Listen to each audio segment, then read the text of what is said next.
Assalamualaikum warahmatullahi wabarakatuh. Perkenalkan, nama saya Aditiya Pratama Lubis dari kelas 11 IPA 5. Kali ini akan menyampaikan sebuah materi pengulangan yang berjudul Pemantulan dan Pembiasan pada Cermin Cekung dan Lensa Cembung. Pada video ini, saya hanya mengambil informasi dari buku pelajaran di sekolah, yaitu buku Fisika terbitan Nirama Widya. Jadi, jika memang penyampaian saya kurang mantap bagi Anda sekalian, maka saya berkesan untuk meminta maaf. Ya, mari kita mulai pembelajaran kali ini. Terima kasih telah menonton dan selamat belajar. Pada kali ini saya akan membahas materi soal pemantulan pada cermin cekung dan cembung. Beberapa sebabnya yaitu anatomi cermin cekung dan cembung, pemantulan pada cermin cekung, sifat-sifat bayangan cermin cekung, abrasi sferis, dan sebagainya. Jadi, mari kita mulai.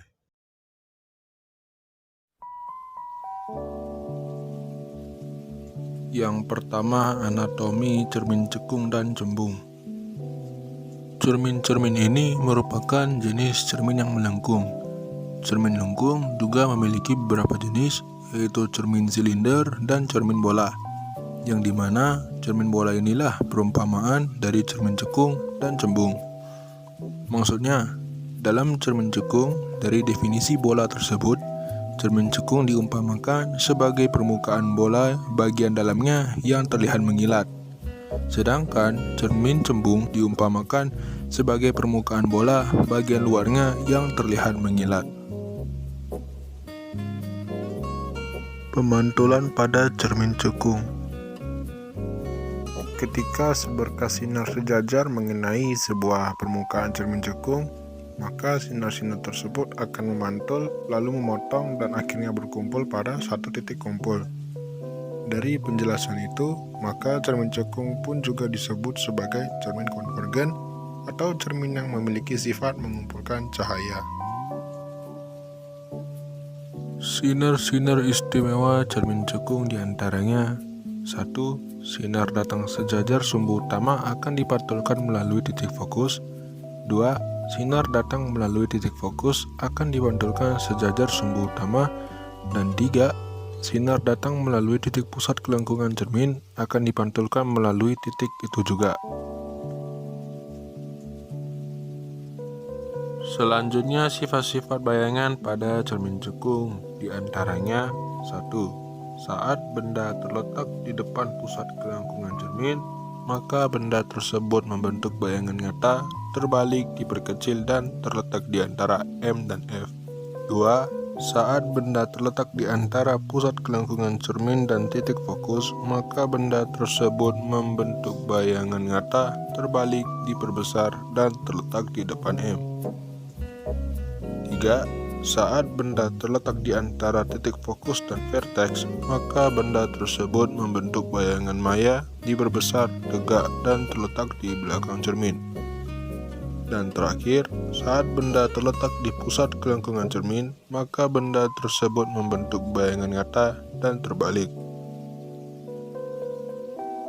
Oh ya, tambahan, pada peristiwa pemantulan antara berkas sinar sejajar terhadap cermin cekung, terdapat suatu pembak lain dari proses pemantulan tersebut, yaitu abrasi sferis.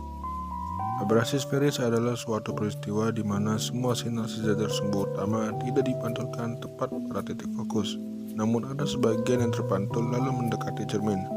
Karena itu, bayangan yang akan didapat pun menjadi kabur. Cara untuk mengatasi penyebab ini ialah dengan cara memasang penutup pada kedua sisi pinggir cermin.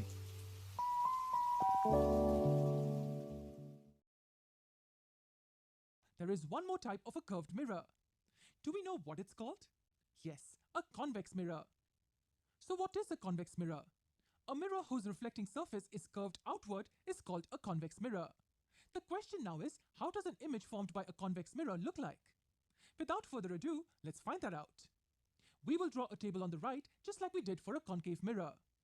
Here is a convex mirror. Suppose an object is kept at a finite distance away from it. Look carefully at its image formed. Can you orally tell me the properties of the image by just looking at it? First of all, we conclude that the image is smaller in size compared to the object. This is very clear. The image is diminished. The light rays seem to come from the point behind the mirror, but obviously we know that no image is formed there. So this is a virtual image. Also, it's an upright image. Remember that every virtual image is an upright image. What if I move the object towards the mirror? If I move the object towards the mirror, the size of the image keeps on increasing, but the size of the image with respect to the object is always smaller. What will happen if I move the object away from the mirror? As I move the object away from the mirror, the relative size of the image keeps on reducing. Also, at any finite distance away from the mirror, image formed is always a virtual image. You know what's coming next, don't you? Yes. What if the object is infinitely far away? Well, in the case of a concave mirror, when the object was infinitely far away, the image was formed at a single point. It was real, point-sized, and a highly diminished image. Point-sized means that the whole image of the object is formed at a single point. Here too, the same thing happens. Image formed is indeed point-sized, but here the image is a virtual image. So when the object is kept at infinity, the image formed is virtual, point-sized, and highly diminished. Notice that even though the object is kept at infinity, the image is not at infinity. It is at a finite distance behind the mirror, even though the object is infinitely far away. In fact, this is the maximum distance at which image can be formed. Image in a convex mirror cannot be formed behind this point. We will now represent the image formed by a convex mirror using ray diagrams. Let's try to draw a ray diagram for this case first. This is when the object is at infinity.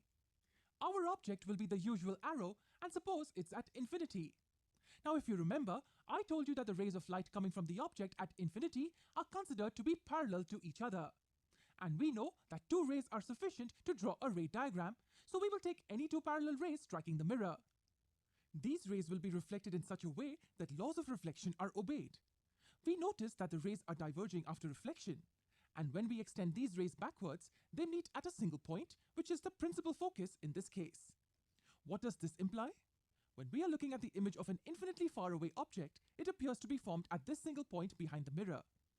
If the parallel rays are traveling in this direction, the image is still formed at a single point, which is different than the principal focus. We call this point focus, as it does not lie on the principal axis. What now? Now let's keep the object at a finite distance from the mirror and try to represent the image formed for this case using a ray diagram. So how did we proceed?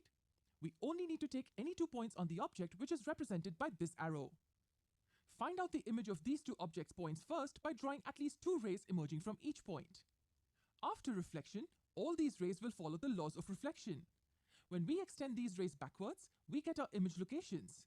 I repeat again that this is not a real location in space. It's only a location where the image appears to be formed. I want to pause here for a moment to tell you the reason exactly why I chose these 2 rays only. One parallel to the principal axis and the other directed towards the focal point. Yes, these are not random 2 rays. I chose them on purpose. Well, if you remember, when we were talking about the ray diagrams for images formed by concave mirrors, we saw that the rays which are parallel to the mirror will always pass through the focal point after reflection, and the rays which pass through the focal point will always travel parallel to the principal axis after reflection.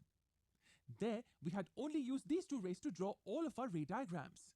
But in convex mirrors, we know that the rays cannot pass through the focal point as it lies behind the mirror. But if I direct the incident ray towards the focal point, then after reflection, it travels parallel to the principal axis. Yes, any ray which is directed towards the focal point, it will travel parallel to the principal axis after reflection.